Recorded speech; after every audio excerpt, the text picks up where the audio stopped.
Welcome back to the show, Your Real Estate Today. Hello, friends. I'm sorry today we are pre-recorded. Not usual, but it is what it is.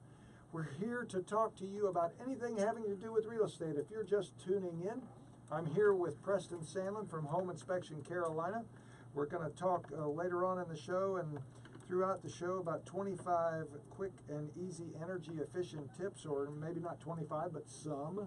Right. I'm going to talk to you some about rental tips. I did not finish that segment last week and promised to those that have interest in investment property some rental tips that may be helpful to you.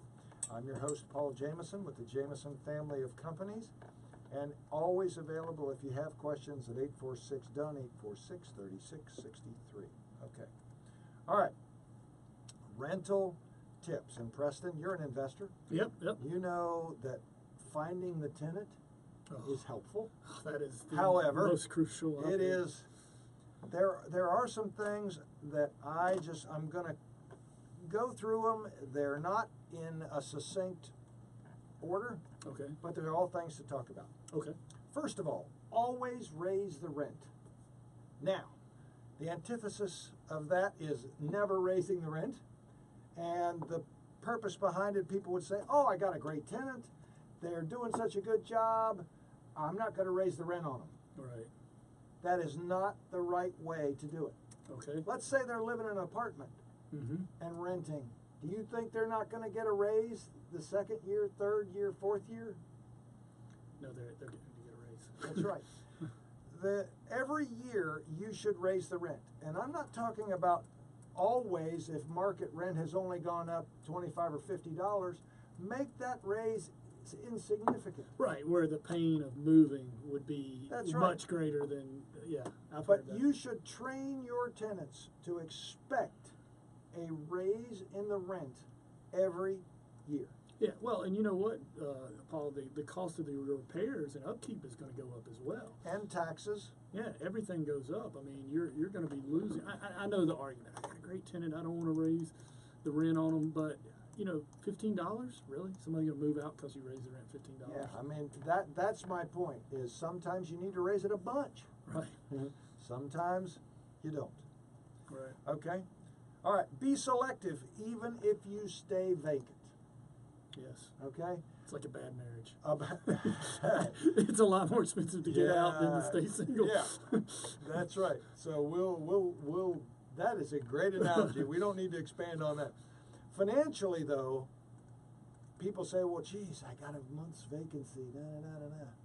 I'm telling you, a bad tenant and a bad relationship and a compromising scenario ain't worth it. No. At all. No. All right? Do not show the house unescorted. Do not let somebody into the house without being escorted, either by an agent or by an owner or an approved representative. Now, if you're not licensed, you do not have the ability to negotiate rent under an agency representation. If you're the owner, you can negotiate till the cows come home. Right.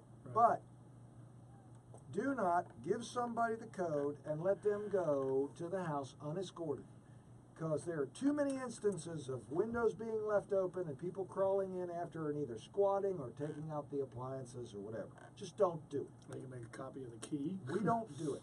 Okay, there's services out there that will get a copy of your driver's license and take $1 from you and give you a code to get in the house. No, double no, triple no.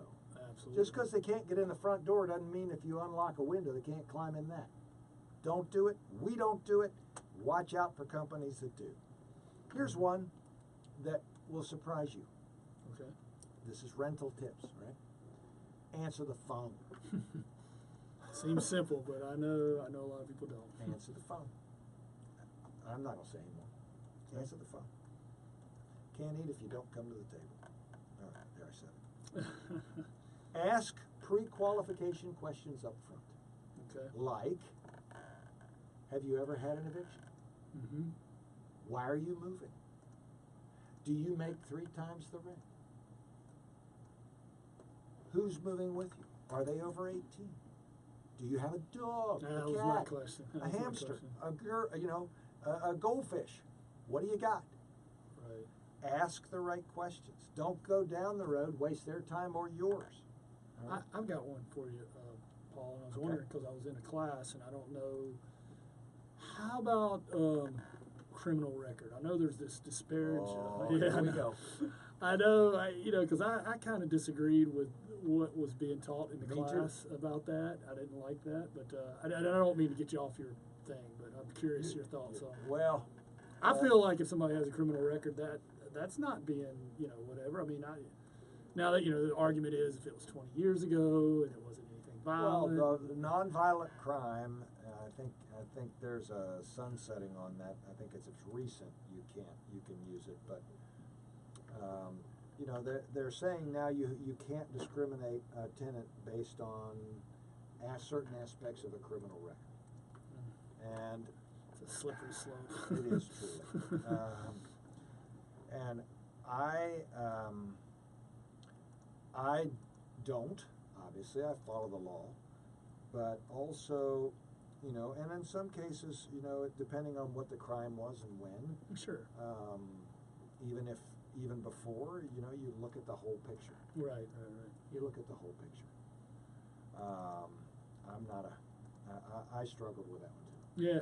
I mean, I'm not a teetotaler, and I certainly believe in, second chances, but at the same Sure. time, if anything were to happen, and then, and I don't know, I just, Yeah, like sex offenders. oh, You can't put that's a them in no. community. That's I mean, a that's, no. That's a there's no. certain things like that. But I don't care how many years ago it was. That's a no for me. Right. All right, one of the things that we do with prospective tenants is we look on Facebook. Yeah, that's a good one. Facebook is something. Yeah. Or some people call it fake book.